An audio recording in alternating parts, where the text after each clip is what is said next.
Hi, everyone. It's Cricket Barrientos with Sounds of Autism, and I'm here today with our co-host, Dr. Khan, International Director of Sounds of Autism, our global leader. And today, Dr. Khan has invited Jessika Shields to be our guest speaker. So Jessika, we would love for you to take a moment and introduce yourself and share about what you do with the early intervention through 12th grade parents and families, and just tell us about your support solution that you have to offer our audience. Hi, first of all, thank you so much for having me in this session. It's such an important conversation to have, especially as we prepare our kids for the future, despite what they may have to deal with or, their barriers per se. But as a professional, I am a school psychologist in the schools in California. I'm located in California. And also, I am a licensed educational psychologist, licensed by the state of California. And I have a parent education company, Stronger Minds, Stronger Youth. And basically what I do is I educate parents, number one, on how they can best support their children, especially those that have learning disabilities. And one thing that I really like to focus on is helping parents guide their kids in being more confident. So I really focus a lot on confidence, and confidence, especially with children who have learning disabilities. And I really do a lot with those who have reading disabilities, since I have a background in English. So I was an English teacher. So I have a lot of skills in teaching reading, understanding reading disabilities, and also as a school psychologist and licensed educational psychologist. So a lot of background, and even a podcast where I just want to educate. I have guests that come on and educate our parents on early childhood triggers or things that you should look for if you notice something's not quite right, what you can do, how to get an IEP, so many things on the Parent Successful podcast. So that's all for parents. It's all about educating them and empowering them. Jessika, thank you. First of all, you have a lot of background. That's awesome. When I spoke to Dr. Khan and Dr. Abbasi in Pakistan, they too have so many things that they educated themselves on. I always say that God had prepared me my whole life to take this journey, and we are rebranding a lot of our stuff. And when I say that, it's really minimizing, we had 16 programs. We're really just kind of squashing it down to more specifics. What can we really do to help support our families, our community, our responders, and our educational leaders? And so I love what you're doing, because I think it's very positive for our families. They're always looking for another solution or another person that can give them a different perspective, because sometimes it's the same thing over and over again. They're like, I've already tried those 10,000 things, and so just having somebody else's voice is so powerful. Jessika, one of the things that Sounds of Autism does is that we bring awareness, education, community together, responders. We want to educate safety and safety solutions for our responders as well, of how to work with these at-risk populations. And we focus on autism, but we say autism, including others with at-risk concerns, right? Because we want to make sure that we don't just focus on autism. We know that the programs and the tools that we provide can benefit everybody, right? And you being a psychologist, I'm sure you're aware of that as well. There's a lot of typical children that go through some of the same issues, and we forget about them sometimes, especially the siblings of these kids that, that have been conditioned to live that type of lifestyle. You don't realize, I always say, am I autistic, not autistic? I don't know, because I'm around it all day, 24/7, right? So I appreciate you coming on and sharing that. What I really wanted to share with you even bigger is this morning we had a meeting with one of the universities in California, and we are moving there. That's going to be our next platform. So California right now, our executive director of Sounds of Autism in California chapter is Chad Radcliffe, and he is a dad of autism. He has 5 kids, and I think 2 or 3 of them have autism, and he is right now in phase one, step one of really learning and implementing our program into California. So once that's up and running, we will go to California and become a nonprofit in the California market. So you being here is a great introduction, because when we met with them, the individual that was at this particular school was very unfamiliar with autism in at-risk population. So for her, she was at the beginning stages. It was very overwhelming, everything we talked about. But then I meet somebody like you from California, and you're on the whole other end of the spectrum. Like, you understand the importance of why we need to do these things. And so I really just, we're grateful that we have partners like you. And what I would encourage you to do is, if you have these podcasts, share the links with us, and we will share those with our audience, so that our families are aware, especially the ones that we have around California, that you exist and that you can be, sought out to help support these families. So thank you for what you do. Dr. Khan, is there anything you want to add to this, or would you like to, or do you need a few more minutes? Few more minutes. Okay. Yes. Dr. Khan she's got a couple things she's working on right now, so we just got to give her a few more minutes. But just so everybody knows, we are a nonprofit organization founded in Goodyear, Arizona in 2011, and we've been around 11 years building the vision and just sitting back and watching what we call the Candyland roadmap journey.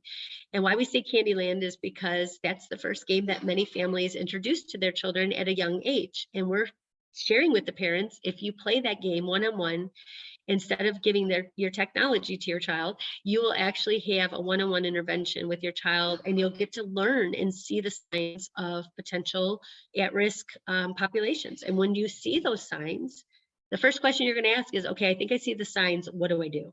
And so we don't want you to just go to your general practitioner and ask them to give you a diagnosis, because they're not going to do that. We would love to have people like Jessika or Dr. Connor, myself, intervene and be a part of that intake with you to help you and guide you.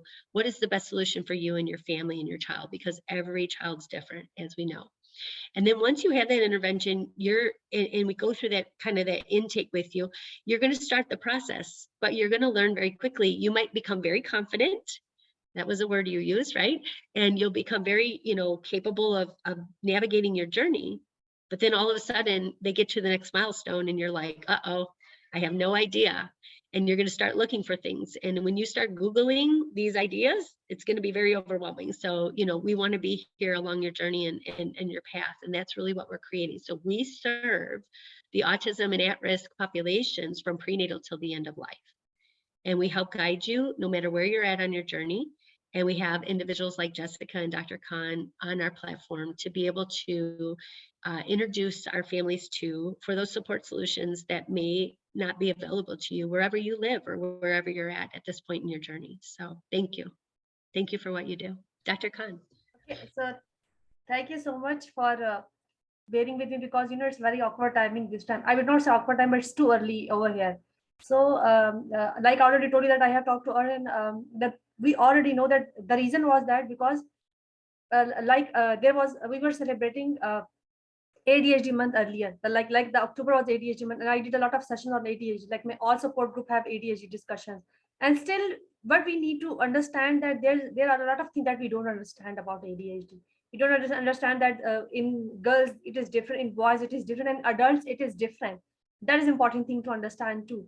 And the other thing is that people only see it as a, okay, this person is autistic, so he don't have language, there will be no eye contact and things like that, but they don't understand the idea about learning disabilities and learning difficulties that these children are facing. So sometimes they will call those children that, okay, this child is a C grader, that child always scores C, but they don't understand that we only talk about our bookish criteria for autism, for ADHD, for other disabilities, or special needs are very much concrete. We don't go into so much details that, okay, if somebody is inattentive, it means that if he is inattentive, then he's not paying attention to the person who is talking to him, so he don't pay attention to the phonics.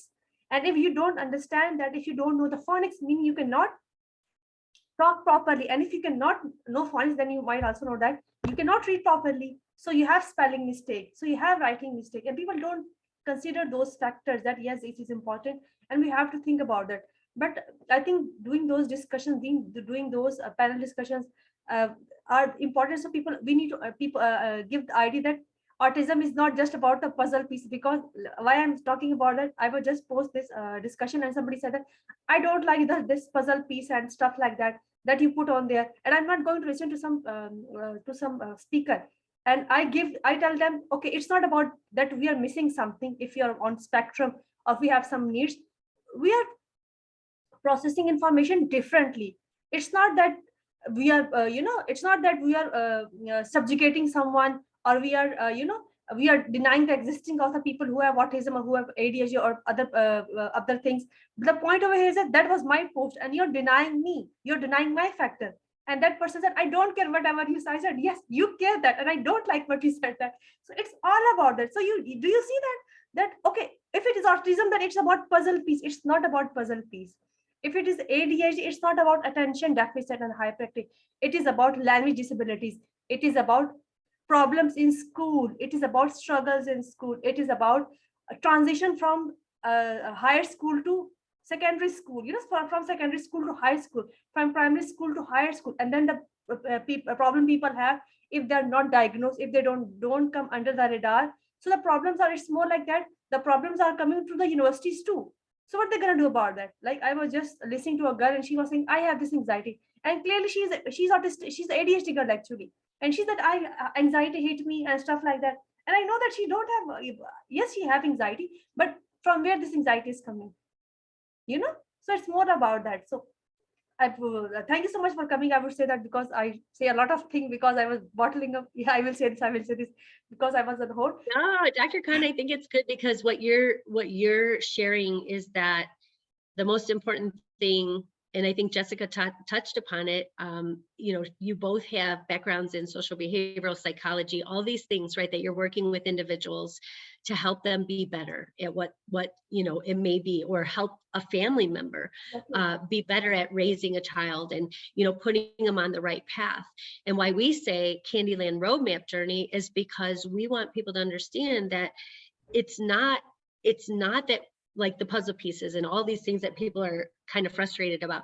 It's putting together the right puzzle for their journey, to put together the right steps for their journey so that they don't have to backtrack. Because as you know, Jessica, as you know, Dr. Khan, what happens when families don't know or they don't follow a certain structured journey? And now these kids are 18, 19, 20. They just went and got their first job, and the job doesn't understand them. They're no longer working at that job. They went to college. College professors don't understand them. They no longer go to college. Where do those kids end up? They go home and they stay there, and they don't leave, and they don't continue the journey. And then the families are calling and they're asking, I need a 911 call. I need help right now. How am I going to get my child back off the couch and back into life? Or the parents will say, you're out. You don't want to do what I'm asking you to do. You're out. Go live on the streets. And they do. Sometimes they do. So when those things happen, we know that the end result is not good. I mean, we just lost a second person, an individual this year who I watched grow up as an autistic individual and passed away at 23 years old. And it's not because mom and dad didn't try. They did everything they could, but this individual just got off his path. And when that happened, there was no coming back. There was no coming back. And what we have to remember is that many individuals, especially when they have sensory, they have a stronger feeling when it comes to sexualization, when it comes to drugs, it comes to alcohol. It affects them times whatever. And so they're excited. Like when I'm drinking alcohol, it makes me feel good, but it's excitement, like bigger excitement than we can ever imagine, right? As a typical society. And so these individuals, when they're introduced to those types of things, whether it's alcohol, drugs, sex, things like that, they take it to a whole different extreme because of the sensory piece of it. And then the literal thinking, they don't always put those pieces together. And so when those things are introduced, to get them to come back from that, it's very difficult. And you know that, Jessica, because you've dealt with that, I'm sure. And same with you, Dr. Khan, I'm sure. Yeah, and I was going to say, thinking about what I do in schools and how I help and support kids and parents in general, it's so important. It's so important that parents are seeking out resources, seeking out the help early. Sometimes I hear, oh, I didn't know about that. And Mhm. one of the dangers in I didn't know about that is that you're missing out because you need to ask questions. If if you're seeing some behaviors at home, you need to come to the schools and ask questions. You need to Yeah. find out, what is it that you don't know? How can I get my child help? Is there someone that can come to the home to provide support? Is there money out there that can help me because I'm working 2 jobs? Yes, we have in the state of California, we have regional centers, and they are a big deal. And then we also have in-home supportive services that pay parents so that you don't have to work and you can care for your child.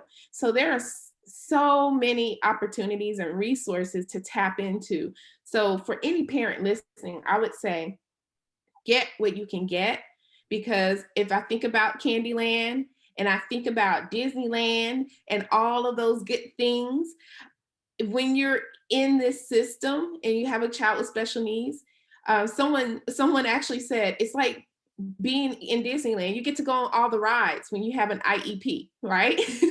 So you Yeah. have access to everything that you need, plus some. So tap in early as possible. Don't let your family tell you, oh, they'll grow out of it. Don't you dare listen to that. Don't listen to it. They need the support. Get it. Yeah. And Jessica, you do this because you have somebody on the autism spectrum that you know, or you do it because you have a compassionate and empathetic personality and you want to help support those that need the support? Well, I just do it because I think that it's needed and I like helping, number one. And when I started doing this, I didn't really know a lot of individuals on the autism spectrum. It was just something I had to learn. I had to learn it, and I wanted to learn it because I wanted to know more and try to understand. And I do have a child with special needs, a communication delay. But I tell you what, um, just being able to help kids who are struggling in general, all of them. I Yeah. have techniques, I know things that work, and I know that ultimately they have to believe that they can despite their barrier, just like any other Absolutely. child. Yeah. So I do it because it's good for kids, period. Good for you. Well, Dr. Khan, you did an amazing job bringing on Jessica Shields. She is a light, which is amazing. And it helps all of us just remember, that it's important, no matter if you are touched by this or not, that, we're humans and we should be taking care of one another. And, that's just such a positive message. And look, you're in California, we're in Arizona. She's in Pakistan, right, Dr. Khan? And we all have the same uh, you know, like-minded thoughts. And so I think it's really a positive thing. So thank you guys today for being a part of Spectrum Talks and Tips with Dr. Khan co-hosting, our International Global Director of Sounds of Autism, and our guest, Jessica Shields. And Jessica, how does somebody reach out to you, or how do they find out about, your program in California, or, is it something that you can produce virtually for people as well? And how do they become a part of your podcast? Can you share a little bit with us on that? Absolutely. Everything is going to be under my name, jessicashields.com. And my mom spelled it uniquely. It's Jessika Shields, Shields. So jessicashields.com. And for someone who wants to be on the podcast, say you are an expert in the area of anything to help parents, especially as we're preparing our kids in their educational journey, there's a link under podcast. I would like to be on the podcast, and you just submit it. But other than that, my program is also listed on there. I'm on Instagram under my business name at Stronger Minds, Stronger Youth. And again, everything is under my name. So it made it a lot easier for people to find me. And yeah, Facebook, Instagram, and the podcast is Parent Them Successful. So parentthemsuccessful.com. Ah, you're so good. So Jessica, do me a favor, send me all that information with your logo and just give me a little, like a little one sentence, hey, it's okay to use my logo. We'll create a magazine for you, a magazine article. I'll show you really quick so you can see what these look like, but it's called Spectrum Talks and Tips Mags, M-A-G-Z. And we create this to highlight our community partners that are doing some awesome things out there in the community. Can you see what I'm doing right now? I just want to make sure that you guys can follow this. Yes. Okay, so I'll give you an example. This is my friend. She does our boutique, our Spectrum line is what it's called. And she designs and helps us, you know, create the clothing and things like that. So I wanted to highlight her in the community for doing that. But she also opened her dream boutique and eyelash company in Arizona. So this is one of the Spectrum Talks and Tips magazines that we highlighted for the month of October. And then we have our walk coming up in Sunday, and our walk has a bunch of sponsors that, you know, donated to the cause. And with that, we created some magazine articles to thank them for being a sponsor. So we would love to have you on one of these, and then we can share this podcast with our audience. Would that be okay? Absolutely. Absolutely. Awesome. That's awesome. Well, thank you so much. And I know that we just were joined by Hira Hafiz. Is that correct? Yes, Hira Hafiz. That is somebody, some night owl like me. He's from Pakistan too. And I'm trying to awake Dr. Abbasi. It's okay. Well, this is what I'm thinking is we're going to go ahead and stop the recording, Dr. Khan, and then we can send this out to all of the people that were planning on attending tonight so that they can view this. And then we'll send out your information, Jessica. Once we have it up and running, we'll send you a copy of your magazine article so you can share that with your audience. Please connect with us on Facebook, LinkedIn, all the different ones, Instagram, Twitter, whatever you got. I don't TikTok very often, but if you TikTok, go ahead. And then once you have all of that sent to us, we'll go ahead and highlight you probably in November sometime. And then we'll try to push our audience in California to reach out to you so that they can get the support that they're looking for. And if there's anybody struggling out there, do not struggle. Find people like us, individuals, or any organization that you know has a good reputation within your community, and start asking for help. But if you don't get the help that you need, don't give up. Find somebody else and keep looking. That's part of the journey, and we're here to support you. So thank you. Thank you all for participating tonight. Thank you so much, Jessica, for coming. We would like you to have again. Like I told you that her energy is so amazing, and you will feel that, and like you feel that because till end she did not tell you that she's struggling too, but you know that a mother's struggle is a struggle. You know, she is struggling, but even then she have that smile. And I say that being strong is not a luxury. Actually, you have to make effort for that, you know. So you don't you're not born as a strong person. You have to make yourself you're strong. And even then, if those people who are strong, they're struggling too. They have their own struggle, and they have to lay down their struggles, and they have to wake up every morning and do whatever they are doing, and they are serving community. Like we all are serving community the best way we can. Even we all are struggling our lives. So thank you so much, Jessica, for coming, and thank you so much, Hira, and thank you so much, Cricket, for Thank you, guys. doubling And up Dr. the Khan, you'll send this out, crime correct? You'll put problems. it on. Yes, thank you. Thank you. Thank you, guys.